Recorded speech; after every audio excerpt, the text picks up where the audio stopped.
नमस्कार, प्रभा साक्षी देख रहे हैं आप। आपके साथ मैं हूं अंकित सिंह। इस वक्त हमारे साथ है चंदन चौधरी जी, संगम बिहार से विधायक है। और संगम बिहार में इस बार अगर कमल खिला है तो उसका सारा श्रेय चंदन चौधरी जी को जाता है। सर, संगम बिहार का नाम सुनते ही ना कई सारी समस्याएं हमारे सामने आने लगती है। हम उस पर आएंगे। पहले आप बिहार दिवस कार्यक्रम में शामिल हुए हैं, क्या कहेंगे? देखिए, बिहार दिवस के कार्यक्रम में हम शामिल हुए।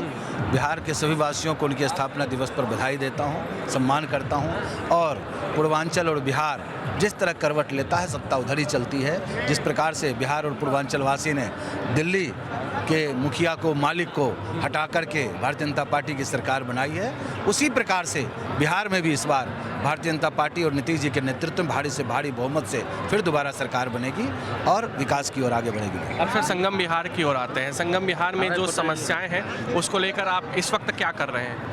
संगम बिहार में जो बुनियादी सुविधाएं हैं उसी पर हम काम कर रहे हैं। जल्द से जल्द 2 से 3 महीने के अंदर घर घर में हम पानी पहुंचाने का काम करेंगे। फिर हम आवाजाही की व्यवस्था बनाएंगे, जहां पर जाम और रास्ता निकासी की कोई ये नहीं है, बहुत सारी परेशानियां। एक आपके ही साथी विधायक बार बार दिल्ली में ये मुद्दा उठा रहे हैं कि नवरात्रि में मीट की दुकानें बंद होनी चाहिए। संगम बिहार में भी कई युवाओं का मैं फेसबुक पोस्ट देखता हूँ तो उस पर एक रहता है कि नहीं, यहाँ के विधायक को भी ये बात कहनी चाहिए। क्या आप इससे सहमत हैं, मीट की दुकानें बंद होनी? बिल्कुल सहमत हूँ, बिल्कुल बंद होनी चाहिए। जो इलीगल मीट शॉप है वो बंद होना चाहिए, और लीगल जो चलाते भी हैं वो भी नवरात्र में बंद करें, क्योंकि हमारी आस्था का ये विषय है। और हमारे सहयोग में यदि वो आएंगे तो हम भी उनके सहयोग में आएंगे। हमारा यदि धार्मिक कार्य है, यदि हमारा पर्व है, उसमें उनको सहयोग करना चाहिए, और सहयोग करके ही वो आगे बढ़ सकते हैं। नहीं तो इलीगल जितने शॉप हैं उसको हम बंद करवाने का काम करेंगे, और ओपन टू स्काई जितना बुचरिंग हो रहा है पूरी दिल्ली में हम उसको बंद करेंगे। अच्छा, संगम बिहार के लिए आप 5 साल में क्या क्या प्रोजेक्ट्स आप लेकर चल रहे हैं?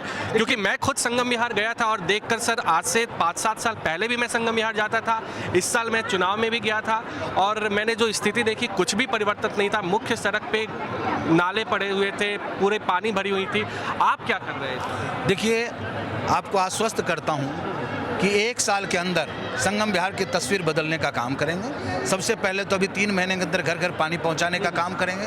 गंदे पानी का निकासी का जो व्यवस्था है वो हमने टेंडर करवा दिया है और काम शुरू हो चुका है। जो डिसिल्टिंग का काम है वो नालों का शुरू हो चुका है।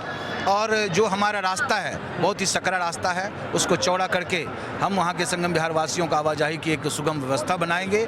उसके बाद स्कूल खोलेंगे, अस्पताल खोलेंगे, डिस्पेंसरी खोलेंगे, बाकी बहुत सारी चीज़ें हैं। वहाँ भोजन के लिए किसी को ज़रूरत नहीं है, व्यवस्था चाहिए, सुविधा चाहिए। उस सुविधा के लिए हमने रोहिंग्या और बांग्लादेशी जो संगम बिहार में जगह जगह मुद्दा उठता रहता है, प्रशासन है, आपकी नज़र में है? वो लोग पूरी नज़र में है। जहाँ भी रोहिंग्या और बांग्लादेशी हैं उनको चिन्हित किया जा रहा है, उनको पैक करके उनके गाँव भेजा जा रहा है। अगर आप भी लेना चाहते हैं देश दुनिया की तमाम जानकारी तो आज ही सब्सक्राइब करें हमारे चैनल को। साथ ही नीचे दिए बेल आइकन को जरूर दबाएं ताकि हर अपडेट आप तक पहुंच सके।